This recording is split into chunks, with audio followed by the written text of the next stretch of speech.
ಕೋಲಾರ ಹೋಳೂರು ಗ್ರಾಮದಲ್ಲಿ ದಲಿತ ಅಶ್ವಿನಿ ಲಕ್ಷ್ಮೀದೇವಿ ಎಂಬ ಮಹಿಳೆಯರ ಮೇಲೆ ಹಲ್ಲೆ, ಜಾತಿ ನಿಂದನೆ ಮಾಡಿ ಬಾಯಿಯಿಂದ ಕಚ್ಚಿ ಮಚ್ಚಿನಿಂದ ಹಿರಿಯಲು ಯತ್ನಿಸಿದ ಅಂಗಡಿ ಮಂಜಮ್ಮ ಎಂಬ ಸವರ್ಣೀಯ ಮಹಿಳೆ. ಕೋಲಾರ ತಾಲೂಕಿನ ಹೋಳೂರು ಗ್ರಾಮದಲ್ಲಿ ಕುಡಿಯುವ ನೀರು ಹಿಡಿಯುವ ವಿಚಾರಕ್ಕೆ ಸಂಬಂಧಿಸಿದಂತೆ ದಲಿತ ಮಹಿಳೆಯರಾದ ಅಶ್ವಿನಿ ಮತ್ತು ಲಕ್ಷ್ಮೀದೇವಮ್ಮ ಮೇಲೆ ಅಂಗಡಿ ಮಂಜಮ್ಮ ಎಂಬ ಸವರ್ಣೀಯ ಮಹಿಳೆ ಹಲ್ಲೆ ನಡೆಸಿರುವ ಘಟನೆ ಭಾನುವಾರ ಬೆಳಗ್ಗೆ 8 ಗಂಟೆಗೆ ನಡೆದಿದೆ.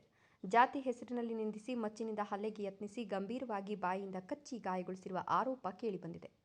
ಘಟನೆಯ ವಿವರ: ಹೋಳೂರು ಗ್ರಾಮದಲ್ಲಿ ನಿವಾಸಿಗಳು ಅಶ್ವಿನಿ ಹಾಗೂ ಲಕ್ಷ್ಮೀದೇವಮ್ಮ ಅನ್ನೋರು ಭಾನುವಾರ ನೀರು ಹಿಡಿಯಲು ಟ್ಯಾಂಕ್ ಬಳಿ ಹೋದಾಗ ಅದೇ ಗ್ರಾಮದ ಅಂಗಡಿ ಮಂಜಮ್ಮ ಎಂಬ ಮಹಿಳೆ ತಕರಾರು ತೆಗೆದಿದ್ದಾರೆ.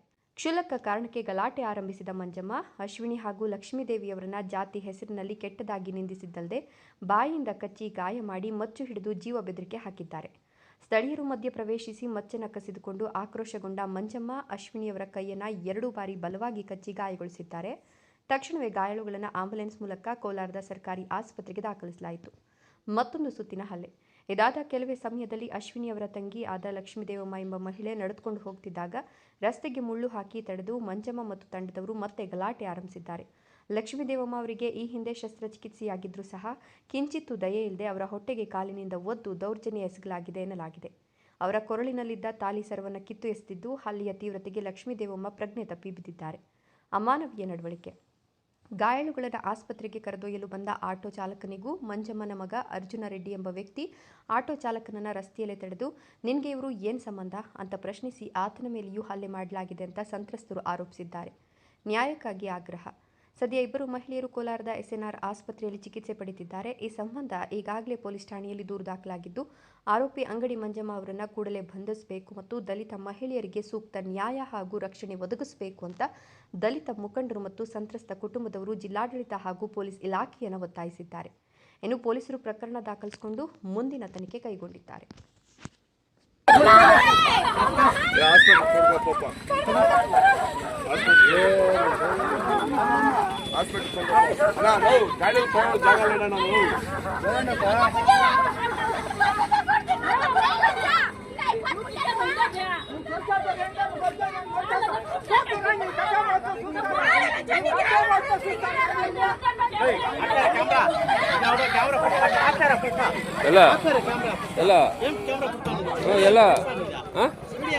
ఊరికే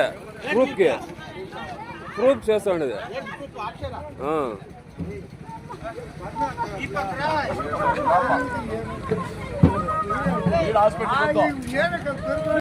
నమస్కారం సార్, నాది ఓలూరు. నీళ్ళకి గలాటే అప్పుడు మాకు నీళ్ళు లేదు, నీళ్ళకి తొందర అవుతా ఉంది. ఇట్లా మంజమ్మ కాపర్ల వాళ్ళు ఎప్పుడు మాదికి ముందులో మాదికి లంజలో సాపిస్తూ ఉంటుంది. మేము నీళ్ళకి పోతే పట్టద్దండ మా దావలో పారాడద్దని చెప్తుంది. పోయి మాట్లాడిన దానికి ముసుకెత్తి ఎత్తుకొని వచ్చా. ముసుకెత్తి పట్టుకునే పోయేపాటికే చూడు సార్ ఇట్లా వచ్చేసింది.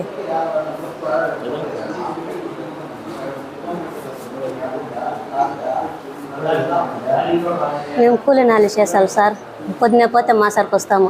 వారానికి ఒక నాడు వేసుకునేది మేము పైపు. మీరేనే వేయద్దండి అంటే సార్ మేము ఎక్కడ సార్ పోయేది? ఎప్పుడన్నా సార్ని మాదికి ముందులే మాదికి లంజలే సాపిస్తూనే ఉంటుంది. మేమేమన్నా మాట్లాడితే మీరేమి నడిచేయలదో, మీరేం పెరుకుంటారు పెరుకోకుండా నా బొచ్చు పెరికే కాయలదో అని సాపిస్తుంది సార్. ಒಂದು సార్ ಜಾಸ್ತಿ ಜನ್ಮ వచ్చిರಿ వాళ్ళు వచ్చి ಜಾಸ್ತಿ కొట్టింది ఒకే మనిషే, నా మీదకి వచ్చింది ఒకే మనిషే, మంజమ్మ అని సార్. కాపోళ్ళు నువ్వు చేస్తూనే ఉంటుంది సార్. నీళ్ళకే గలాట సార్, ఎప్పుడు నీళ్ళకే సార్ గలాట. మేమేమన్నా మాట్లాడినా మీరు రానే వద్దండా, నా ఇష్టం, నా జమీన్లు వేసుకున్నాను, మీరు వచ్చేకి మీరు కొట్టనే వద్దండ. మేము మాదిగ వాళ్ళు గవర్నమెంట్దే సార్. లే వారి జమీన్ కాదు, అది గవర్నమెంట్ జమీన్లోనే నెల్లి వేసిన సార్. ఇంటికి నీళ్ళు వచ్చారు సార్. మాకి అందరూ ఆడికే పట్టుకునేది. ఒక రూమ్కి 2 నెలలే ఉండేది. ఒక పక్క 5 జనం పట్టుకుంటారు, ఒక పక్క మేమిద్దరే పట్టుకునేది. డైలీ పట్టుకొని సిరిండికి దీనికి ఇడుస్తుంది, పూల చెట్లు నాటుకుంది. డైలీ వాళ్ళే వేసుకుంటారు. మేము వారానికి ఒకే నాడు వేసుకునేది. మీరు పట్టుకోవద్దండా, నాకు నీళ్ళే రాలేదు అనేసి పోయండాల అంజల్లాల చిన్నల్లాల మీరు మాదికి ముందులో మా రూమ్కి రావద్దన్నా సార్.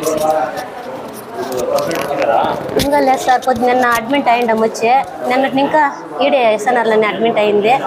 నిన్న వచ్చినాం సార్. ఎవరు ఇప్పటికి రాలేదు సార్ ఎంక్వైరీకి. సార్ నమస్తే సార్, మాది గోడూరు. అంగిడి మంజమ్మ అని చెప్పేసి గట్టిపిల్లికి ఇట్లా ఏం చాలా గలాట్ చేస్తూ ఉంటుంది. మేము నీళ్ళు ఇడ్చలేదు సార్, మాకు నీళ్ళు అనుకూలం లేదు, మాకు ఇంటి దగ్గర రోడ్ లేదు, వ్యవస్థ లేదు, ఒలిచరండి లేదు, నీళ్ళు ప్రాబ్లమ్ అని చెప్పేసి గవర్నమెంట్ నల్లినే పోయి నీళ్ళు పట్టుకొచ్చుకుంటాము, మోసుకుంటాము, ఒక్కొక్కరు పైపు వేసి పట్టుకుంటాము. వారం పొడవునా ఆయన వేసుకొని వారానికి ఒకనాడు మాకు ఇడిచేకి గలాట్ చేసి మీరు మాదికి లంజులు మాదికి ముండ్లు మీరు తక్కువ జాతి ముండ్లు మా నల్లిలో పట్టుకోకూడదు, గవర్నమెంట్ అంతా నాదే జమీను నా పానీలో ఉంది అని చెప్పి మమ్మల్ని డైలీ గలాట్ చేస్తుంది సార్. గలాట్ చేసింది కాకుండా నా మెడ్ చూడండి సార్, నా బట్టలంతా చించేసి నా మెడలో ఉండే తాళి బొట్టంతా పీక్కొనేసింది సార్. నాకు న్యాయం చేయాలి సార్ మీరే. ನಮಸ್ಕಾರ ಸರ್, ನಾನು ಕರ್ನಾಟಕ ಮಾಧವಣ್ಣವರ ಮಹಿಳಾ ಘಟಕ ಜಿಲ್ಲಾಧ್ಯಕ್ಷರು ಕೋಲಾರ. ನನ್ನ ಹೆಸರು ವೆಂಕಟರತ್ನಮ್ಮ ಅಂತ ಹೇಳ್ಬಿಟ್ಟು. ಓಳೂರಲ್ಲಿ ನಿನ್ನೆ ಗಲಾಟೆ ಆಗಿದೆ ಸವರ್ಣೀಯರಿಗೂ ಮತ್ತು SC ಆದಂಥ ಮಾದಿಗ ಜನಾಂಗಕ್ಕೆ ಮಹಿಳೆಯರಿಗೆ. ಅದರಲ್ಲಿ ಸವರ್ಣೀಯರು ಬಂದುಬಿಟ್ಟು ಅವರ ಇದರಲ್ಲಿ ಏನೋ ನಲ್ಲಿ ಇಲ್ಲ, ಬಟ್ ಇರೋದು ಬೇರೆಯವ್ರ ಜಮೀನಲ್ಲಿ ನಲ್ಲಿ ಇದೆ. ಇವ್ರಿಗೆ SC ಅವ್ರಿಗೂ ನಲ್ಲಿ ಇಲ್ಲ, ಇಬ್ಬರು ಅದನ್ನು ಬಳಸ್ಕೊತಾ ಇದ್ದಾರೆ. ಆಕೆ ಮನೆ ಹತ್ರ ಸವರ್ಣೀಯರ ಮನೆ ಹತ್ರ ಏನೋ ಅವರು ಮನೆ ಹತ್ರ ಆ ಮನೆಗೇನು ಬಳಸ್ಕೊತಾ ಇಲ್ಲ, ಅವರು ಗಿಡಗಳಿಗೆ ಆ ನೀರನ್ನು ಬಳಸ್ಕೊತಾ ಇದ್ದಾರೆ. ಇವರು ವಾರಕ್ಕೊಮ್ಮೆ ಒಂದು ಸತಿ ನೀರೇನೋ ಇಟ್ಕೊಂಡು ಡ್ರಮ್ಗಳಿಗೆ ಹಾಕ್ಕೊತಾ ಇದ್ದಾರೆ ಅಷ್ಟೇ. ಇವರು ಕೂಲಿಗೆ ಹೊಟ್ಟೋಗ್ತಾರೆ, ಡೈಲಿ ಇರಲ್ಲ. ಹಾಗಾಗಿ ಆ ಅಮ್ಮ ಜಾತಿ ನಿಂದನೆ ಮಾಡಿ ಮಾದಿಗ ಮುಂಡ್ಲು మీరేళ్ళు వస్తారో మీరు పట్టుకొని నీళ్ళు మేమంతా పట్టుకోనಲ್ಲ ಅಂತೇಳ್ಬಿಟ್ಟು ಇವ್ರನ್ನ ನಿಂದೆ ಮಾಡಿ ಜಾತಿನೇ ನಿಂದನೆ ಮಾಡಿ ಮೊಚ್ಚೆಲ್ಲ ಎತ್ಕೊಂಬಂದು ಒಡೆಯಕ್ಕೆ ಬಂದಿದ್ದಾರೆ. ಆ ಮೊಚ್ಚೆ ಕಿತ್ಕೊಳ್ಳೋಕೆ ಹೋಗಿದ್ದಕ್ಕೆ ಅವ್ರು ಬಂದುಬಿಟ್ಟು ಇವನ್ನೆಲ್ಲ ಕಚ್ಚಿಬಿಟ್ಟು ಮತ್ತು ಹೊಟ್ಟೆಗೆಲ್ಲ ಒದ್ದು ಅವ್ರನ್ನ ಕತ್ತಲ್ಲಿರೋ ಚೈನ್ಗಳೆಲ್ಲ ಕಿತ್ತಾಕಿ ತಾಳಿ ಬಟ್ಟೆ ಎಲ್ಲ ಕಿತ್ತಾಕಿದ್ದಾರೆ. ಇವತ್ತಿಗೂ ನಮಗೆ ಸ್ವಾತಂತ್ರ್ಯ ಸಿಕ್ಕಿಲ್ಲ ಅಂತಲೇ ಇದರಿಂದ ಹೇಳ್ಬೋದು. ಮೀಸಲಾತಿಗೆ ಏನು ಕೇಳ್ತೀವಿ ಅಂದರೆ ನೋಡಿ, ಎಷ್ಟೊಂದು ನಮಗೆ ದಲಿತರಿಗೆ ಎಷ್ಟೊಂದು ಅನ್ಯಾಯ ಆಗ್ತಿದೆ ಹಳ್ಳಿಗಳಲ್ಲಿ ಅನ್ನೋದ್ರ ಬಗ್ಗೆ ನೀವು ಈ ಕಡೆ ಗಮನ ಕೊಡಬೇಕಾಗತ್ತೆ. ನಿನ್ನೆ ಬಂದು ಅಡ್ಮಿಂಟ್ ಆಗಿದ್ರು ಕೂಡ ಪೊಲೀಸರಾಗಲಿ ಯಾರು ಕೂಡ ಈ ಕಡೆ ತಲೆ ಹಾಕಿಲ್ಲ. ಮತ್ತು ರಿಜಿಸ್ಟರ್ ಎಲ್ಲ ಆಗಿದೆ. ಇದಕ್ಕೆ 112 ಕೂಡ ಕಾಲ್ ಮಾಡಿದ್ದಾರೆ ಇವರು ಪಾಪ. ಅವರು ಕೂಡ ಬರ್ತೀವಿ ಅಂತೇಳ್ಬಿಟ್ಟು ಬಂದಿಲ್ಲ. ಮತ್ತು ಆಕೆ ಬಂದುಬಿಟ್ಟು ಸುಮ್ಮನೆ ಬಂದು ಅಡ್ಮಿಂಟ್ ಆಗಿದ್ದಾಳಂತೆ, ಸುಮ್ಮನೆ